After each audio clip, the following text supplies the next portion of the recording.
ఆంధ్రప్రదేశ్లో టీచర్గా లేదా హెడ్మాస్టర్గా పనిచేస్తున్నారా? అయితే ఈ మధ్య మీకో కొత్త టాస్క్ వచ్చినుంటుంది. అవును. Cadre strength confirmation. అదే, వినడానికి ఏదో పెద్ద ఆఫీస్ పనిలా ఉన్నా దీని వెనుక పెద్ద కథే ఉంది. అసలు ఏంటి ఈ క్యాడర్ స్ట్రెంగ్త్? దీన్ని ఎందుకు ఇంత సీరియస్గా అప్డేట్ చేయమంటున్నారు? చాలా మంది దీన్ని కేవలం ఒక ఆన్లైన్ ఫామ్ ఫిల్లింగ్ అనుకుంటున్నారు. కానీ ఇదంతకంటే చాలా ఎక్కువ. ఓ, సింపుల్గా చెప్పాలంటే క్యాడర్ స్ట్రెంగ్త్ అంటే మీ పాఠశాలకు ప్రభుత్వం అధికారికంగా కేటాయించిన పోస్టుల లెక్క. ఓకే, మంజూరైన పోస్టులు. అవును. ఈ లెక్కను మనం ఇప్పుడు సరిచూసి, అవును మా దగ్గర ఇన్ని పోస్టులున్నాయి, ఇంతమంది పనిచేస్తున్నారు, ఇన్ని ఖాళీగా ఉన్నాయి అని ధృవీకరించాలి. సరే, దీన్ని విడమరిచి చూద్దాం. ఈ ప్రక్రియలోకి అడుగుపెట్టడానికి మనం ఎక్కడ్నుంచి మొదలుపెట్టాలి? ముందుగా ఆ పోర్టల్లోకి ఎలా వెళ్ళాలి? చాలా సులభం. ముందుగా మనం కమిషనర్ ఆఫ్ స్కూల్ ఎడ్యుకేషన్ వారి అధికారిక వెబ్సైట్లోకి వెళ్ళాలి. దాని చిరునామా csc.ap.gov.in. csc.ap.gov.in. సరే, ఆ సైట్ ఓపెన్ చేయగానే మనకు లాగిన్ పేజీ కనిపిస్తుంది. లాగిన్ వివరాలంటే? యూజర్ నేమ్ దగ్గర మన స్కూల్ డైస్ కోడ్ ఇవ్వాలి. అవును, డిఐఎస్ఈ కోడ్. ఇక పాస్వర్డ్ విషయానికొస్తే, టీచర్లు రోజూ హాజరు వేయడానికి వాడే అటెండెన్స్ యాప్ ఉంది గదా. Leap app. అవును. దానికి ఏ పాస్వర్డ్ అయితే వాడుతున్నారో అదే పాస్వర్డ్ ఇక్కడ కూడా పనిచేస్తుంది. తర్వాత కింద కనిపించే క్యాప్చా కోడ్ని ఎంటర్ చేసి సబ్మిట్ చేయాలి. లాగిన్ అయిన తర్వాత ఇప్పుడు ఆ క్యాడర్ స్ట్రెంగ్త్ అనే అసలు పేజీని వెతకాలి. మెనూలో సర్వీసెస్ అనే విభాగం కనిపిస్తుంది. Okay, services. దానిపై క్లిక్ చేస్తే కొన్ని ఆప్షన్లొస్తాయి. అందులోనే మనకు కావలసిన క్యాడర్ స్ట్రెంగ్త్ ఆప్షన్ ఉంటుంది. దాన్ని క్లిక్ చేస్తే సరిపోతుందా? అవును. దాన్ని క్లిక్ చేస్తే మనం అసలు పని మొదలుపెట్టే పేజీకి చేరుకుంటాం. ఓకే, ఇప్పుడు మనం అసలు పేజీలోకి వచ్చేసాం. ఇక్కడ మనకు ఒక లిస్ట్ కనిపిస్తోంది. ట్రెజరీ ఐడి, పేరు, హోదా, ఇలా చాలా వివరాలున్నాయి. అవును. వాళ్ళు టీచింగా, నాన్ టీచింగా, రెగ్యులరా, కాంట్రాక్టా, ఇంకా ముఖ్యంగా ప్రెజెంట్ వర్కింగ్ స్టేటస్. ప్రస్తుత పనితీరు స్థితి. ఇక్కడే అసలు విషయం మొదలవుతుంది కదూ. ఖచ్చితంగా. ఇక్కడ చెయ్యాల్సిన మొదటి అతి ముఖ్యమైన పనొకటుంది. ఏంటది? ఈ జాబితాలో మీ పాఠశాల నుండి జీతం తీసుకుంటున్న ప్రతి ఒక్కరి పేరు ఉందో లేదో నిర్ధారించుకోవాలి. ప్రతి ఒక్కరి పేరా? అవును. కేవలం టీచర్లే కాదు, నాన్ టీచింగ్ సిబ్బంది, పార్ట్ టైం ఇన్స్ట్రక్టర్లు, వొకేషనల్ టీచర్లు, ఇలా ప్రతి ఒక్కరూ ఆ లిస్టులో ఉండాలి. అయితే ఇక్కడొక సాధారణ సమస్య వస్తుంది. కొంతమంది సిబ్బంది పేర్ల పక్కన వాళ్ల హోదాగాని, నియామక స్వభావంగాని ఖాళీగా కనిపిస్తుంది. అప్పుడేం చేయాలి? దానికొకటే కారణం. ఈ క్యాడర్ స్ట్రెంగ్త్ మాడ్యూల్ మొత్తం టీఐఎస్ అంటే టీచర్ ఇన్ఫర్మేషన్ సిస్టమ్ నుండి సమాచారాన్ని తీసుకుంటుంది. ఓ, టీఐఎస్ నుంచా? అవును. ఎవరికైనా వివరాలు ఖాళీగా కనిపిస్తున్నాయంటే వాళ్ళు తమ టీఐఎస్ ప్రొఫైల్ను ఇంకా పూర్తి చేయలేదనర్థం. ఉదాహరణకు ఎండిఎస్ సిబ్బంది వివరాలు ఇక్కడ కనిపించకపోతే వాళ్ళు తమ టీఐఎస్ లాగిన్లో వివరాలు పూర్తి చేయగానే ఇక్కడ ఆటోమేటిక్గా అప్డేట్ అవుతాయి. అలాగా? అంటే టీఐఎస్ అనేది ఒక మాస్టర్ రిజిస్టర్ లాంటిదన్నమాట. అందులో మన వివరాలు సరిగ్గా ఉంటేనే మిగతా అన్ని చోట్ల అవే వివరాలు కనిపిస్తాయి. సరిగా చెప్పారు. టీఐఎస్ అనేది మన ఆధార్ కార్డ్ లాంటిది. అక్కడ పేరు, చిరునామా సరిగ్గా ఉంటేనే బ్యాంకులో, రేషన్ కార్డులో కూడా సరిగ్గా అప్డేట్ అవుతుంది. ఇక్కడ కూడా అంతే. ఒక్క నిమిషం, ఇక్కడే నాకొక సందేహం వస్తుంది. జాబితాలో ఒక టీచర్ పేరు అస్సలే లేదు అనుకుందాం. సరే. మీరు వాళ్ల టీఐఎస్ ప్రొఫైల్ పూర్తి చేయమని చెప్పాలి అంటున్నారు. వాళ్ళు అది పూర్తి చేయడానికి 2-3 రోజులు పడితే అప్పటి వరకు ఈ క్యాడర్ స్ట్రెంగ్త్ పనిని నేను ఆపాలా? దీనికేదైనా గడువుందా? ఇది చాలా ముఖ్యమైన ప్రశ్న. అవును. ఆ వ్యక్తి పేరు జాబితాలోకి వచ్చే వరకు మీరు ఆగాల్సిందే. అయ్యో. అందుకే పొరపాటును కూడా కన్ఫర్మ్ బటన్ నొక్కొద్దు. వాళ్ళు టీఐఎస్ పూర్తి చేసిన వెంటనే ఆ పేరు ఇక్కడ కనిపిస్తుంది. సాధారణంగా ఇలాంటి పనులకు ఒక గడువు ఇస్తారు కాబట్టి ఆ సిబ్బంది త్వరగా పూర్తి చేసేలా చూడడం హెడ్మాస్టర్ బాధ్యత. సరే, ఇప్పుడింకో పరిస్థితి చూద్దాం. జాబితాలో అందరి పేర్లున్నాయి, కానీ వర్కింగ్ స్టేటస్ తప్పుగా ఉంది. చెప్పండి.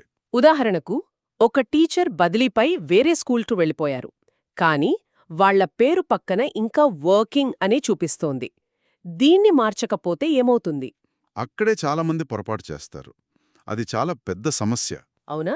చూడ్డానికి ఇదొక చిన్న డ్రాప్ డౌన్ మెనూలా కనిపించొచ్చు, కానీ దాని ప్రభావం చాలా పెద్దది. ఆ టీచర్ స్టేటస్ను మీరు ట్రాన్స్ఫర్డ్ అని మార్చకపోతే సిస్టమ్ ప్రకారం ఆ పోస్ట్ మీ స్కూల్లో ఇంకా నిండి ఉన్నట్లే లెక్క. అంటే ఆ పోస్ట్ ఖాళీగా ఉన్నట్టు పైకి కనిపించదు. కనిపించదు. దానివల్ల కొత్త టీచర్ రావడం ఆలస్యం కావచ్చు, అంతేనా? ఖచ్చితంగా. రాష్ట్ర స్థాయిలో వేలాది పాఠశాలల నుండి ఇలాంటి తప్పుడు సమాచారం వస్తే బదిలీల కౌన్సిలింగ్, కొత్త నియామకాల ప్రణాళిక మొత్తం తలకిందులవుతుంది. ఓ, ఇది చాలా సీరియస్ విషయం. అవును. అందుకే ఆ డ్రాప్ డౌన్ మెనూలో వర్కింగ్, ట్రాన్స్ఫర్డ్, ప్రమోటెడ్, రిటైర్డ్ ఇలా చాలా ఆప్షన్లుంటాయి. ప్రతి ఒక్కరికి సరైన స్టేటస్ని ఎంచుకుని అప్డేట్ చేయాలి. ఓకే, ఇప్పుడు అర్థమైంది. అంటే ఈ మొదటి దశలో మన స్కూల్లో ఎవరున్నారు, ఎవరు లేరు, ఎవరి పరిస్థితి ఏంటి అని మనుషుల హాజరు తీసుకున్నట్టు లెక్క. కరెక్ట్. ఈ వివరాలన్నీ సరిచేశాక కింద ఉన్న కన్ఫర్మ్ బటన్ నొక్కాలి. అవును. కానీ ఆ బటన్ నొక్కే ముందు ఒక హెచ్చరిక వస్తుంది. దయచేసి ముందుకు వెళ్లే ముందు వివరాలను సరిచూసుకోండి అని. అంటే ఇదొక చివరి అవకాశం లాంటిది. అవును. అంతా సరిగ్గా ఉందని నమ్మకం కుదిరాకే ఓకే నొక్కాలి. ఓకే నొక్కగానే సక్సెస్ఫుల్లీ సబ్మిటెడ్ అని వస్తుంది. చాలామంది ఇక్కడతో మన పని అయిపోయిందని అనుకుంటారు. కానీ ఇది సగమేననిపిస్తోంది. సరిగ్గా పట్టుకున్నారు. ఇది సగం పనే. ఇప్పుడు మనం ఏం చేయాలి? కరెక్ట్. ఇప్పటిదాకా మనం వ్యక్తులను లెక్కించాం. ఇప్పుడు కుర్చీలను అంటే పోస్టును లెక్కించాలి.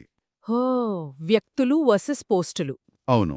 మొదటిది అటెండెన్స్ అయితే ఇది ఆడిట్ లాంటిది. కన్ఫర్మ్ నొక్కగానే మనం ఈ ప్రక్రియలోని రెండవ దశలోకి అడుగుపెడతాం.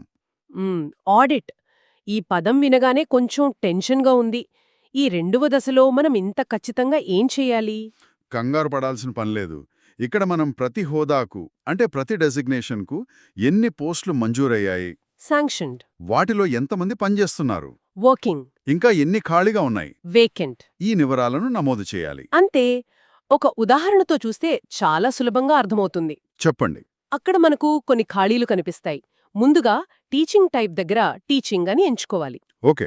తర్వాత హోదా దగ్గర ఉదాహరణకు స్కూల్ అసిస్టెంట్ బయాలజికల్ సైన్స్ అని సెలెక్ట్ చేసుకోవాలి. తర్వాత మీడియం, ఉదాహరణకు తెలుగు మీడియం. ఇక్కడొక విషయం, భాషా పండితులకు నో మీడియం ఉంటుంది కదా. అవును. తెలుగు, ఇంగ్లీష్, హిందీ టీచర్లకు నో మీడియం అనే ఆప్షన్ ఉంటుంది. తర్వాత నియామక స్వభావం దగ్గర రెగ్యులర్ అని ఎంచుకోవాలి. సరే, ఇప్పుడు అసలైన లెక్కలు. అవును. ఆ పాఠశాలకు బయాలజికల్ సైన్స్ స్కూల్ అసిస్టెంట్ పోస్టులు 4 మంజూరైతే మంజూరైన పోస్టులు దగ్గర 4 అని వేయాలి. ఓకే. మొదటి దశ జాబితా ప్రకారం 2 పనిచేస్తుంటే పనిచేస్తున్నవి దగ్గర 2 అని వేయాలి. అప్పుడు ఖాళీలు దగ్గర ఆటోమేటిక్గా 2 అని వస్తుంది. అంతే. ఈ వివరాలిచ్చి యాడ్ బటన్పై క్లిక్ చేయాలి. ఒక హోదాకు సంబంధించిన వివరాలు యాడ్ అయిపోతాయి. చాలా స్పష్టంగా ఉంది. అలాగే స్కూల్ అసిస్టెంట్ ఇంగ్లీష్ పోస్ట్ తీసుకుంటే భాష కాబట్టి దీనికి నో మీడియం ఉంటుంది. మంజూరైన పోస్టులు 5, పనిచేస్తున్నవారు 4 అయితే ఖాళీ 1 అవుతుంది. దాన్ని కూడా యాడ్ చేయాలి. కరెక్ట్. ఇలా పాఠశాలలో ఉన్న ప్రతి టీచింగ్, నాన్ టీచింగ్ హోదాకు సంబంధించిన వివరాలను ఒక్కొక్కటిగా యాడ్ చేసుకుంటూ వెళ్ళాలి. నాన్ టీచింగ్ సిబ్బందికి కూడా ఇదేనా? అవును. నాన్ టీచింగ్ సిబ్బందికి కూడా ఇదే పద్ధతి. ఉదాహరణకు జూనియర్ అసిస్టెంట్ పోస్టులు 2 మంజూరై 2 ఖాళీగా ఉంటే టీచింగ్ టైప్ దగ్గర నాన్ టీచింగ్ అని పెట్టి మంజూరైనవి 2, పనిచేస్తున్నవి 0, ఖాళీలు 2 అని నమోదు చేసి యాడ్ చెయ్యాలి. సరిగ్గా చెప్పారు. ఈ లెక్కలన్నీ డీఓపీపీ రికార్డులతో సరిపోవాలి అంటున్నారు. కానీ చాలా స్కూళ్లల్లో ఆ అధికారిక రికార్డులకు వాస్తవ పరిస్థితులకు మధ్య తేడా ఉంటుంది. ఇది నిజమే.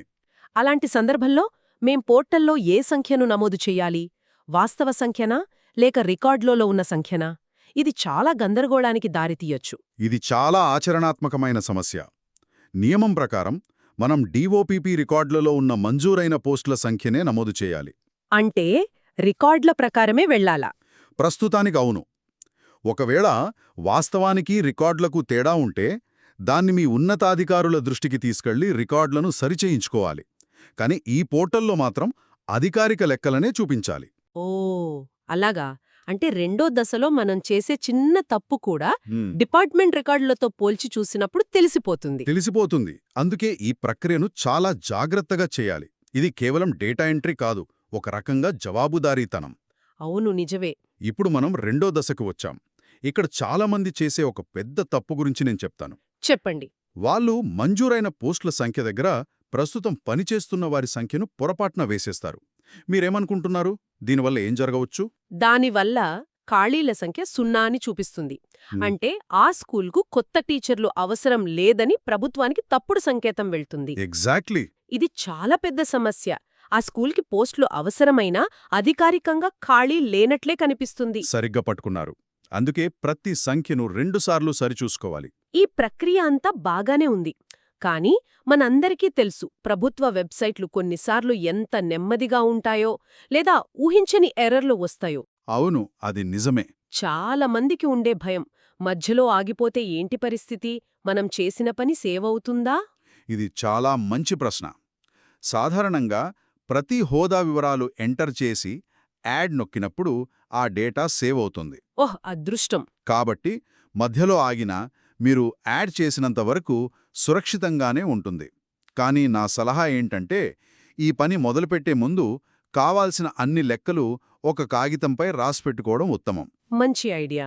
అప్పుడు సిస్టమ్ నెమ్మదిగా ఉన్నా లేదా మధ్యలో ఆగినా మీరు త్వరగా పని పూర్తి చేయొచ్చు.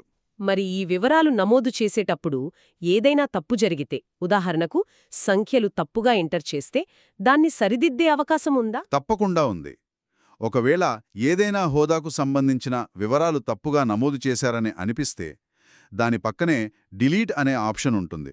ఓకే, డిలీట్ బటన్ ఉంది. ఆ డిలీట్ బటన్ ఒక రకంగా ప్రాణరక్షకమనే చెప్పాలి.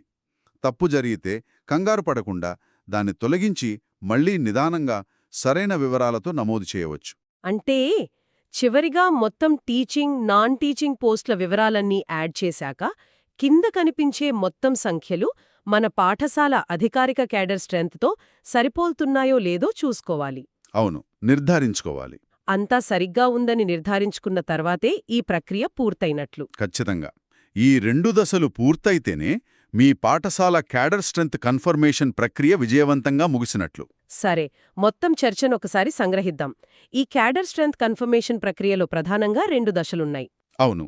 మొదటిది మనుషుల లెక్క, అంటే పాఠశాలలోని ప్రతి ఉద్యోగి యొక్క స్థితిని సరిచూసి ధృవీకరించడం. ఇక రెండవది పోస్టుల లెక్క, అంటే ప్రతి హోదాకు మంజూరైన, పనిచేస్తున్న మరియు ఖాళీగా ఉన్న పోస్టుల వివరాలను అధికారిక రికార్డులతో సరిపోలేలా ప్రకటించటం. ఈ రెండూ ఒకదానికొకటి ముడిపడి ఉన్నాయి కదూ? ఖచ్చితంగా. ఇంతకీ ఈ డేటాను ఎందుకు ఇంత ఖచ్చితంగా సేకరిస్తున్నారు? ఈ మొత్తం ప్రక్రియ వెనక ఉన్న పెద్ద ఉద్దేశ్యమేమిటి? ఇక్కడే అసలు విషయం ఉంది. ఈ డేటా కేవలం రికార్డుల కోసం కాదు. ఇది భవిష్యత్తులో జరగబోయే ఉపాధ్యాయ నియామకాలు, రేషనలైజేషన్, బదిలీలు, పదోన్నతులు. అవును, పదోన్నతులు మరియు వనరుల కేటాయింపులకు ఒక బలమైన పునాది. అంటే ఒక స్పష్టమైన చిత్రం ప్రభుత్వానికి లభిస్తుంది. అవును, ఏ పాఠశాలలో ఏ సబ్జెక్టుకు ఉపాధ్యాయులు అవసరం, ఎక్కడ అదనంగా ఉన్నారు, ఏ కేటగిరీల్లో ఖాళీలున్నాయి అనే ఖచ్చితమైన చిత్రం వారికి లభిస్తుంది. ఖచ్చితమైన డేటా, మెరుగైన ప్రణాళిక. ఎల్లప్పుడూ ఇది సమర్థవంతమైన పాఠశాల నిర్వహణకు దారితీస్తుంది. అంతిమంగా ఇది విద్యార్థుల భవిష్యత్తును నేరుగా ప్రభావితం చేసే విషయం. ఈ ప్రక్రియ పూర్తయ్యాక పాఠశాల స్థాయిలో సేకరించిన ఈ ఖచ్చితమైన సమాచారం రాష్ట్రవ్యాప్తంగా ఉపాధ్యాయుల కొరత లేదా మిగులును గుర్తించి వనరులను మరింత సమర్థవంతంగా కేటాయించడానికి ఎలా సహాయపడుతుంది? ఈ డేటా భవిష్యత్తు విద్యా విధానాలను ఎలా ప్రభావితం చేయగలదు అనే ఆలోచనతో ఈరోజు చర్చను ముగిద్దాం.